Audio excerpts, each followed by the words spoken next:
Grand Theft Auto Online is 10 years old. That is absolutely ridiculous when you think about it. And throughout the years, there have obviously been a lot of new vehicles added into the game.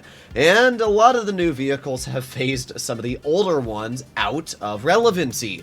In today's video, I'll be going over the top 5 vehicles that I personally believe are no longer nearly as useful as they used to be due to newer, better versions or different vehicles that kind of just outdate them existing right now.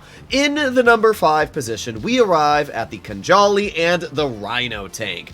Don't get me wrong, I love a good tank. There's gonna be people that are like, oh, you don't like fun. But nah, the tank's super fun. You can shoot people with a cannon, blow everybody up. Super, super dangerous weaponry if you are on the ground. The problem with tanks is, first of all, they're not very fast, which makes it very hard to dodge missiles.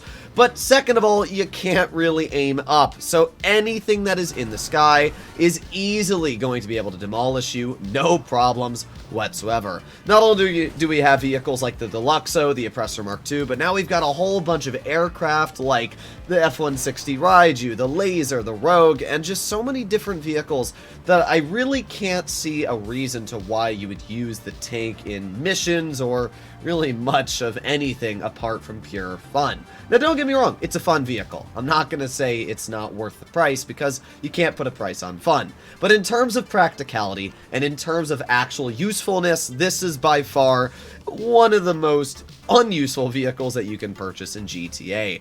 Especially when vehicles like this, the Anis 300R, and all other Amani Tech vehicles exist. Not only can Amani Tech vehicles survive upwards of 12 homing missiles, but you also can't even lock onto them. They're much faster than a tank, and some of them even feature bulletproof glass. Don't get me wrong, the tank is fun, but it is definitely not a vehicle that I would drive around if I wanted to outlast my opponents or even beat them in brawls because, let's be real, it's just not that good anymore.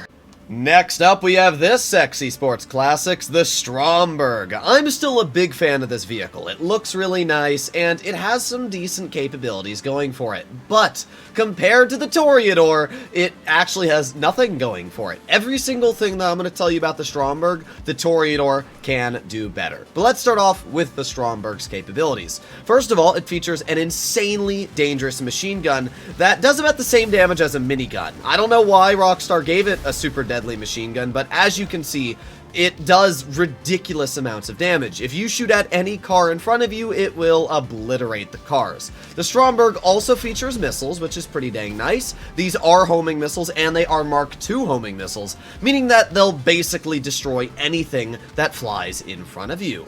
And obviously, the final thing about the Stomberg that's really cool is that it does have an underwater mode, as we can see here. It's not really useful. I don't think I've really ever used the underwater capabilities in actual practicality, but it's still cool that it even has the opportunity to go underwater. One of the nice things about the Stomberg is you get the missiles completely unlocked for free when you purchase the vehicle. So unlike gun running, where you need to unlock a bunch of upgrades before you can actually purchase the missiles and weapons on, vehicles like the Oppressor, you don't actually have to worry about that with the Stomberg, which is really, really nice. So overall, it's a pretty solid vehicle. It also can survive 2 homing missiles, which is nice.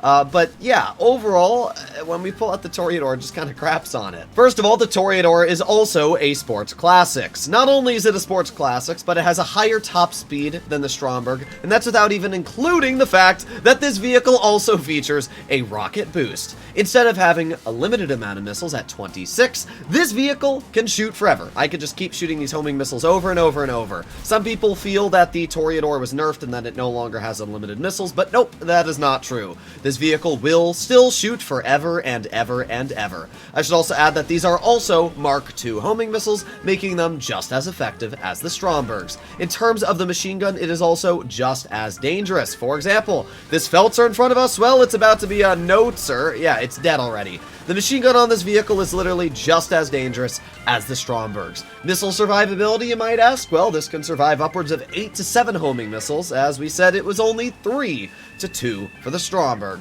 So once again, there is really no advantage that the Stomberg has. Even underwater capabilities, this vehicle can do that too, and you're able to use the rocket boost underwater. So yeah, there is actually no advantage for the Stomberg. I know that there's a lot of fans out there that like the vehicle, and so do I. But I can't say it's better in any way. Like, I literally can't even give you a single reason why the Stomberg is better than the Toreador. In the number 3 position, we arrive at the Ruiner 2000. I love the way this vehicle looks. Unfortunately, that is not going to make this vehicle any less outdated. There might be people in the comments that try to tell me, but Poob, you can use this vehicle in a special VIP mission that makes it indestructible. Yes, I know that. It still does not make this vehicle any less outdated. For the majority of players that are going to be chilling in GTA, they're not going to care about the mission, nor are they going to have the effort to actually call it out. So in my eyes, this is an absolutely outdated vehicle. I'm not going to say useless because it still does feature homing missiles, very dangerous Mark II homing missiles, and it still features a really cool parachute jump ability. But if we compare this vehicle to something even simple like the Scramjet, well, the Scramjet has a higher top speed, better maneuverability, it features a rocket boost, which allows it to be much, much better, and the vehicle can also jump, plus it holds more homing missiles. And let's be real, the Scramjet's not even a good vehicle anymore. So now let's up it up even higher. How about we compare this to the Toreador? Well, the Toreador might not have a jump, but it's faster, has a rocket boost, it can survive upwards of 8 to 7 homing missiles, as we said before. So yeah, again, just doesn't really make sense why you'd use this over something like a Toreador. And then you can step over to the Deluxo, which not only has a higher top speed on road, but better handling, and can fly, and features the same homing missiles. Yeah, don't get me wrong, the Ruiner 2000 is a cool vehicle, but coolness is not a savior, and this is a very outdated car. Not only can you not store it in your own personal garage, which is really lame, you should be able to, but yeah, there's just really nothing unique about the vehicle anymore. I mean, the parachute ability is cool, but why parachute when I can literally just pull out an Oppressor Mark II or a Deluxo and just fly? Next, we arrive to the P996 Laser. This is a fantastic jet if you want to have fun. Not only does it feature a super dangerous explosive machine gun, but it also features homing missiles. Not anything special in terms of missiles, but it still has them. It's also very maneuverable, and I still think it's the nicest looking jet in all of Grand Theft Auto Online. Unfortunately, the Laser is quite outdated. First of all, the Hydra exists. Not only is the Hydra literally half the price tag, the Laser costs $6.5 million. It's actually one of the most expensive vehicles in all of GTA. Why? I guess it's just because of the nostalgia the jet has, and everybody's always wanted to have a Laser. But the fact that, first of all, you can steal one from the military base makes it free, so I wouldn't even bother buying one, especially because you can't upgrade it or anything special. But even more than that, as I said, the Hydra has the same explosive machine gun. It actually has a higher top speed than the Laser, and it has a VTOL mode. Really making you question why you'd even buy the Laser if you can just use a Hydra and have all the benefits without really any of the downsides. But it gets even worse. In the latest update of the game, we have this, the F-160 Raiju, just a flat better version of the Laser in actually every way. First of all, the Raiju features the same explosive machine gun. It deals the same damage, shoots the same.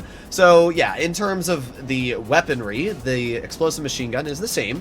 It also features homing missiles, the exact same homing missiles as a Laser. So in that aspect, there's no reason to own a Laser. Okay, how about maneuverability? Well, not only does the Raiju turn faster, but it also has a much higher top speed than the Laser. So that category 2, the Laser, loses. Well, this jet also has a stealth mode. We can see us activate stealth mode, hides my little missiles underneath, and just like that, we now cannot shoot our weapons, but we are also completely undetectable on the radar. So yeah, there's just actually no reason to own a Laser when the Raiju exists and the Hydra exists. I mean, at least the Hydra has somewhat of an excuse compared to the Raiju because it's much cheaper, but when the Raiju's also cheaper than the Laser, anybody that buys the Laser over this, I don't know what to say, to be honest. That's your decision, but I can't say it was a good one.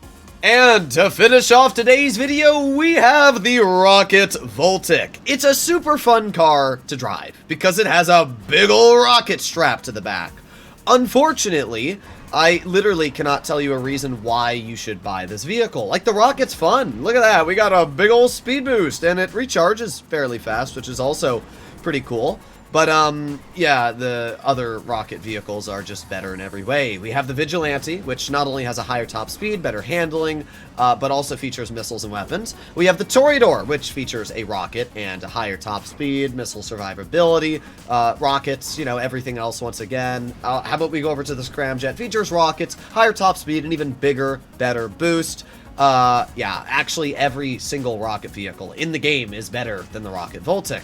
When this car is first introduced into the game, very cool stuff. It's, you know, it's a fun vehicle to mess around with, but nowadays, there's actually literally zero reasons why anybody should even drive a Rocket Voltic when other vehicles exist. There will be people that are like, yeah, you just don't know what fun is. I'm like, no, I just know what having fun and saving my money is.